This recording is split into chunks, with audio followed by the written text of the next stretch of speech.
Okay.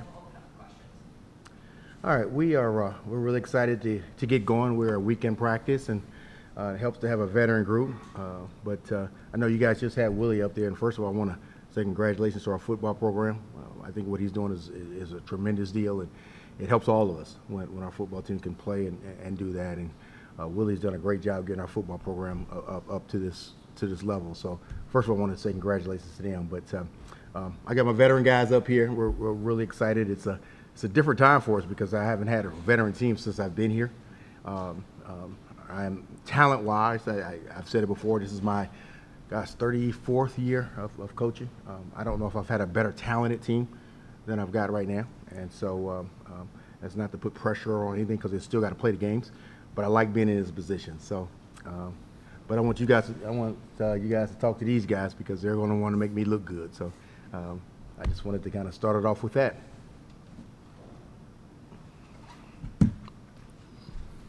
I know we always joked about the whole last thing all those years. Mm-hmm.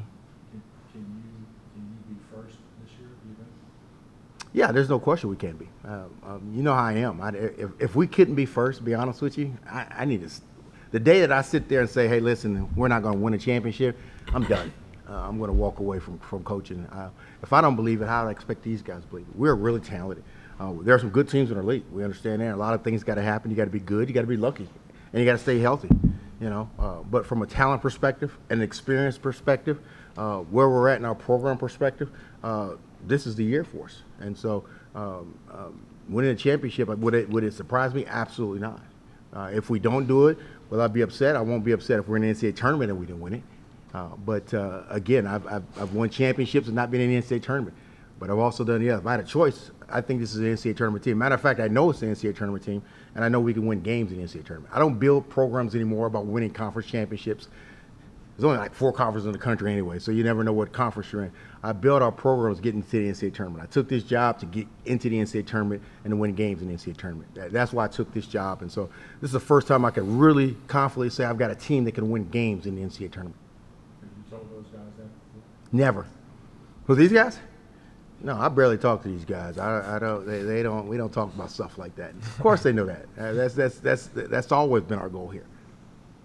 What do you feel like is the key for you guys to meet your expectations of where you want to get? I feel like just coming in every day, just not worrying about like the hype around us or whatever. Because I mean, we've got hype around us that we've never had before. So it's just staying focused and focusing on coming in every day and just getting better each and every day. So I feel like we get better each and every day, and we play as a team like we know we can.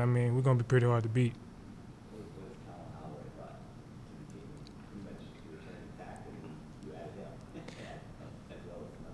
Yeah, I feel like Colin will be a big help for us. He's big, he's physical, plays really tough. For him to be undersized, he plays like kind of big. So Colin will be a huge for us. Coach, can you talk about your pre-league schedule, what you were thinking about when you put that together, and what you were looking for there? Well, the hardest part of my job, or any coach's job at this level, is scheduling for us, especially in basketball, because you can have an idea of what you want, but you got to get the other people to agree to play you. It was extremely difficult. Some of the schools that called us when I first got the job wouldn't return our phone calls. The Power 5 teams that we wanted to play, we couldn't. They wanted us to come to their place and play, and I would never sacrifice our program for that ever. And so, so then all of a sudden, then you got to go play neutral site games, and so the ones that were calling us, some we turned down, some we didn't. This was kind of the best case scenario for us. There were some schools that we wanted to play. We just couldn't get them to pull the trigger and playing us. And again, part of it is that when you're a good team, you're going to have this problem, especially Tulane, because again we're Power 6, whatever you want to call us in that regards, and then the facility.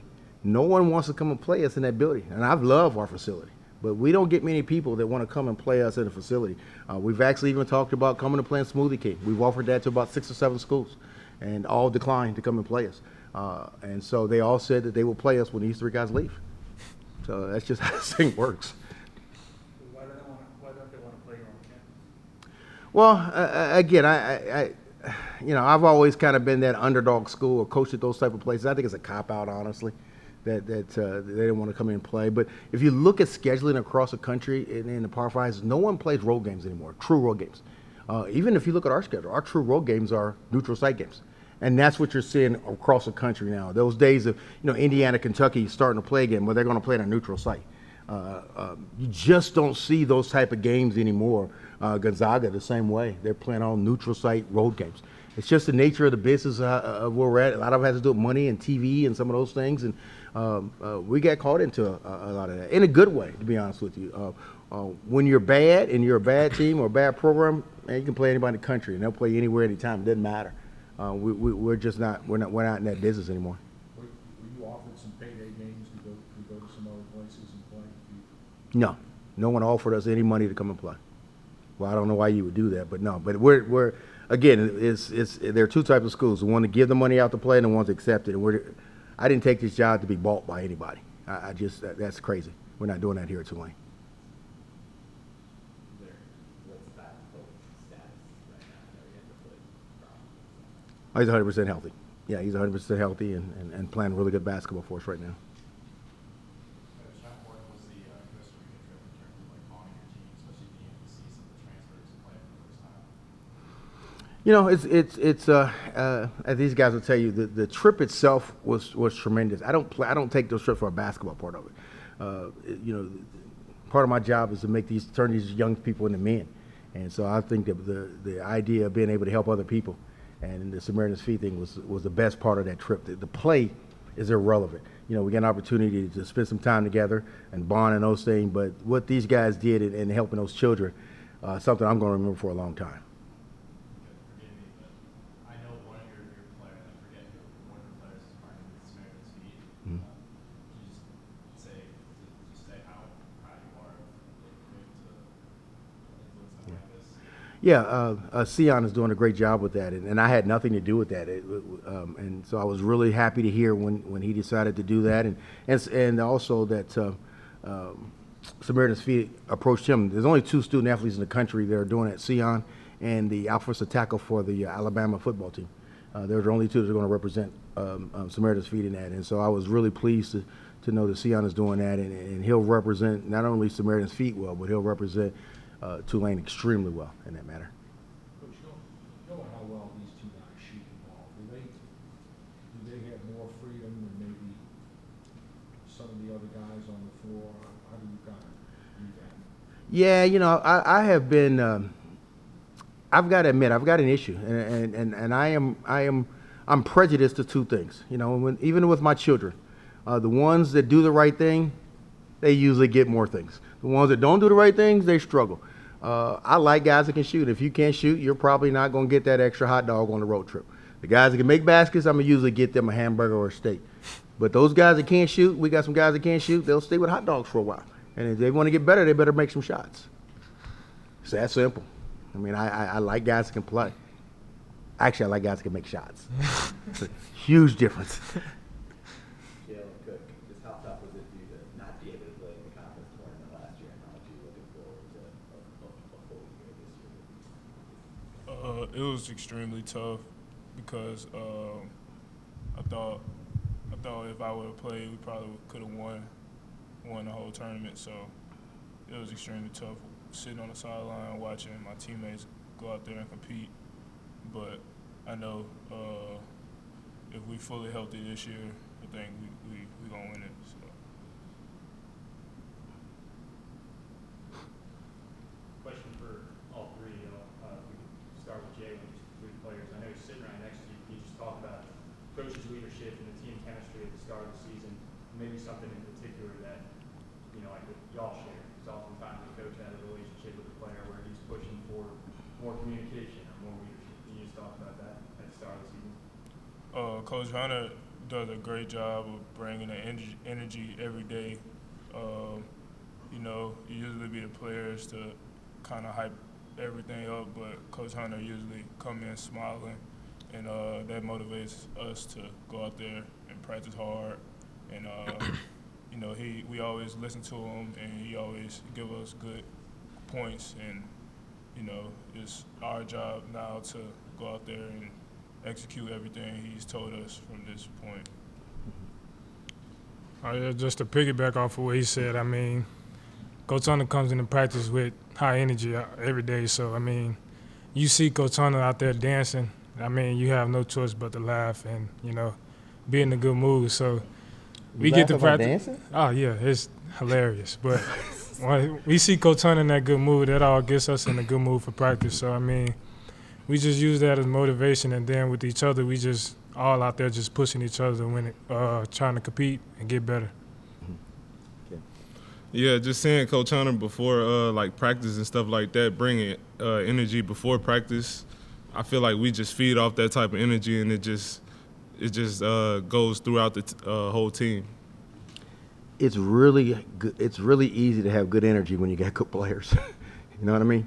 I've got good players. I'm sleeping a lot better than I ever have since I've taken this job. So as long as I go in the game with these three guys, I don't care who we play, what we do. But going in with these, this is the first time I can look at a schedule and say we've got a chance to win every game. Now, will we win every game? Probably not. But we got a chance now to win every game. Where before we had to play perfect to win. And so we're talented enough and experienced enough now where it doesn't have to be played a perfect game to win now. What do you feel like Holloway adds to the roster? You mentioned big numbers in Costa Rica. I know those things don't really matter that much, but you said he's kind of like the perfect fit for your fifth guy that you didn't maybe have last year. Well, all three of our new guys. I think my staff did a great job of bringing in three guys that can really, really help us. Two of them from the state of Louisiana, he and Percy. Both from Baton Rouge, which I think is up the road somewhere. I've never been to Baton Rouge before.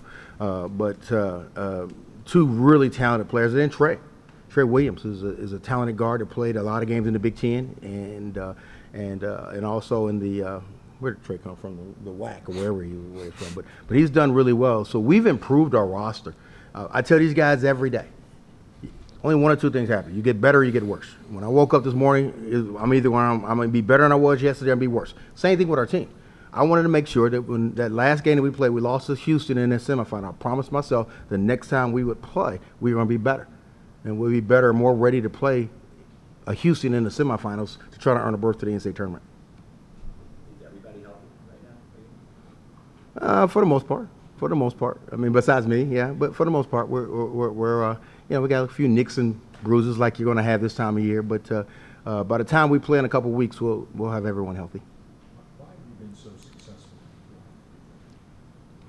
I just think it's the nature of college basketball now. There's not a school in the country that doesn't have a transfer. I mean, I did that. We built a program at Georgia State. I like older players. But more importantly, what I love about the portal, I want guys with a chip on their shoulder.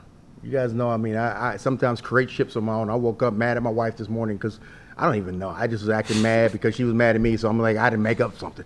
You burnt the bacon. It was terrible. Something we didn't have bacon. That's what she kept telling me. Why are you talking about that? We didn't even have bacon this morning. So again, I live with that chip on my shoulder. I've always been that way from day one of my life. And all of these guys, Cook did, was at LSU and didn't play, and people talked about him, blah, blah. Now look where he's at. He was at Alabama, Ford's Alabama, again, averaging 1 point a game. No one even thought about it. Now look where he's at. Kevin Cross was somewhere stuck in Nebraska somewhere. No one even heard of him, and now look where he's at. All these guys wake up every day, and they play every day with a chip on their shoulder. And I love those type of guys. Sometimes you get these high school guys, and you've been told everything and how great you are, and then you get to college and realize, man, how hard it is, and you lose that edge. Well, these guys play with an edge every single day. How important is it that the students come out for the home games on campus? Yeah. Well, I think it's important. That's why I talked about football. I thought the last home game that we played here, to see the number of students that was there.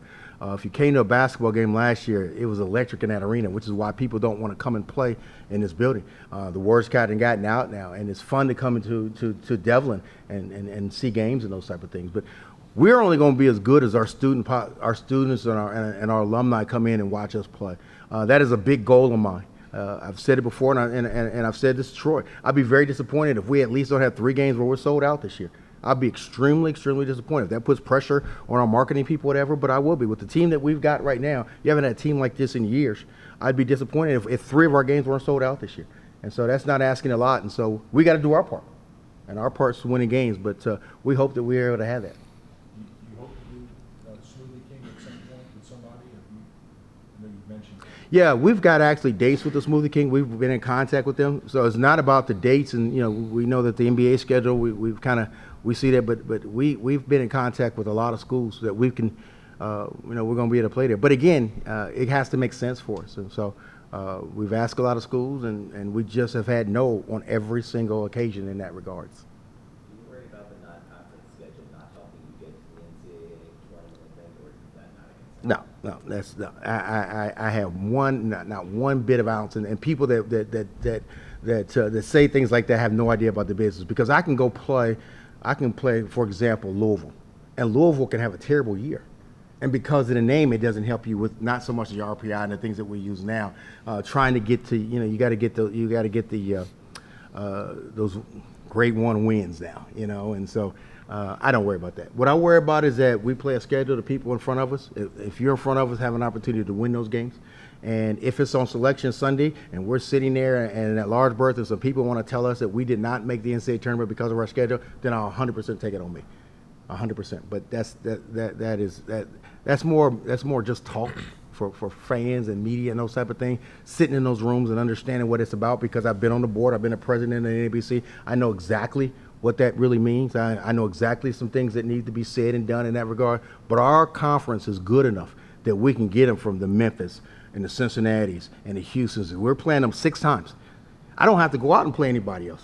There are 6 opportunities I got to go get a tier 1 win, because those teams will be good. So we got to take care of what's in our league. The rest of it will take care of itself. But our league is good. Now, if our league wasn't good enough, then that's something I might have to think about. But our league is good enough right now that, especially with those 3 teams, it gives me 6 opportunities.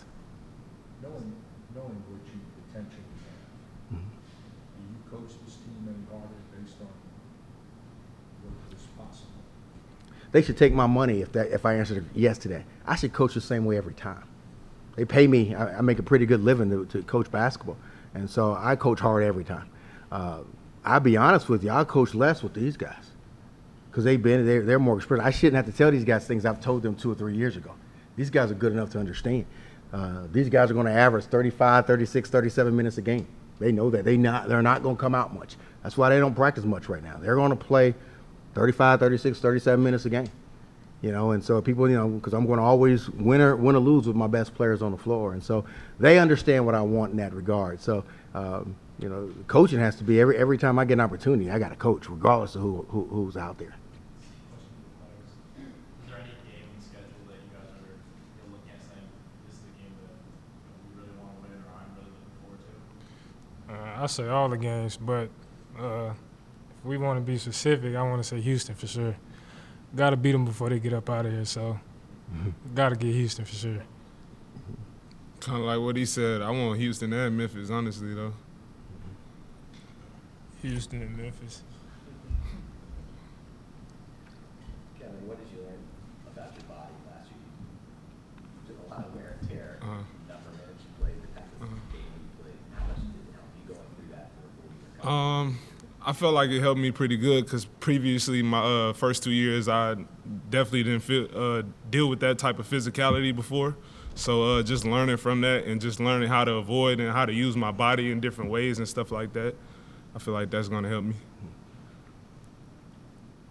For any of the players, what has it been like experiencing the building enthusiasm around the program, especially during last year, knowing you're rolling out? Like, as your own perception of this program and what can potentially be changed from when you first decided to come here to what you envisioned this season? I would say my vision hasn't really changed, because, as soon as I stepped foot here, I wanted to win.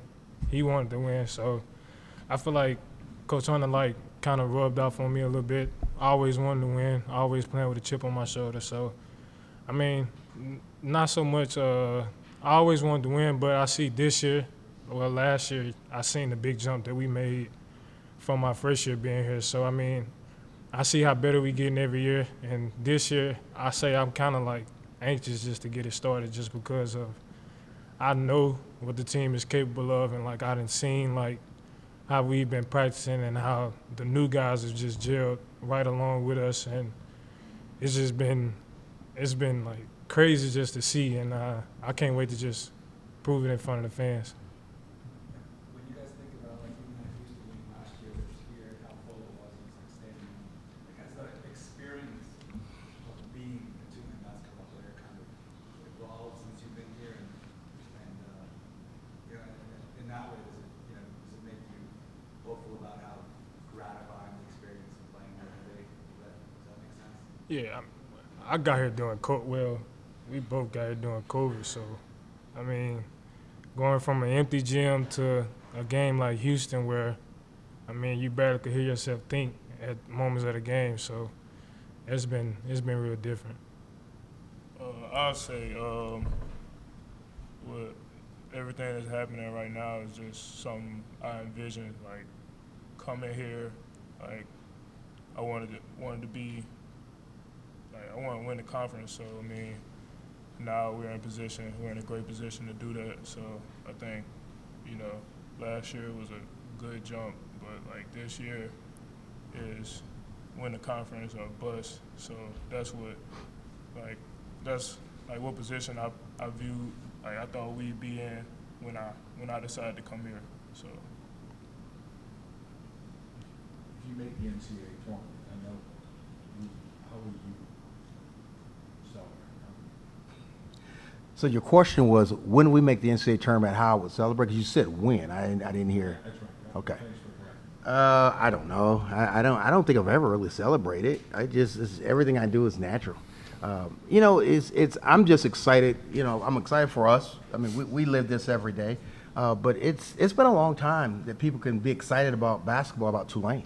I love going around the city and people know we actually had a basketball team. When I first got here, people didn't realize we even had a basketball team.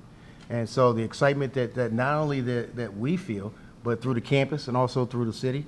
I'm not like, some coaches would want to kind of temper things down. I'm trying to temper them up. I want that. As they say, we want that smoke because we're going to back it up because we've been able to practice. We understand it. We want all of it, every single one. We don't back down for anybody or anything, and we're not going to back down from our expectations. And so we want this, and every single day I'm talking to these guys about it. I always say this: let me go out and do all the barking. Unfortunately, with my knees, I can't play anymore. They got to cash that check that I'm selling every time now. You're not going to injure yourself celebrating, are you? Or is That's probably going to happen. I'm still upset he said I couldn't dance. I thought that they liked my dancing. That's the only reason I do it. I thought my players liked it. But, I mean, that's something I've got to really go reevaluate now. That they don't think that I can dance because I thought that I could really dance. Just one Yes. for player. I just wondered if you could feel comfortable in a setting commenting on what is distinctive about your coach's personality in terms of his energy and animation. I mean, how does he make you laugh more than other coaches? Yeah, I can start off. Yeah, he definitely makes us laugh, but I feel like he makes us definitely comfortable as well. I feel like we can definitely go talk to him. I feel like with no other coach I could go do that, but with Coach Hunter, I feel like I can honestly go do that. Yeah, it's the same with him. I mean, I feel like I've got super close to Coach Hunter. I mean, probably the coach I'm close to out of all I might have had. So, I mean, it's different having a coach that you can just come talk to anything about. So, that's good. yeah, like they said, super comfortable, Coach Hunter. He a clown, so I mean, all you gotta do is joke with him, and you'll be good. And I mean, we can go talk to him about anything outside of basketball. Super cool dude, and he keeps us grounded and focused because he always anxious and he want to win. So he always preach to us like just always stay ready and focus and like control, like know how to control success and stuff. So that I think that keeps us focused, and I think that's why like we so anxious too, because like we ready. So. Well, that's going to cost more NIL money. Thanks, guys. We look forward to seeing you guys in a few weeks. All right, thank you.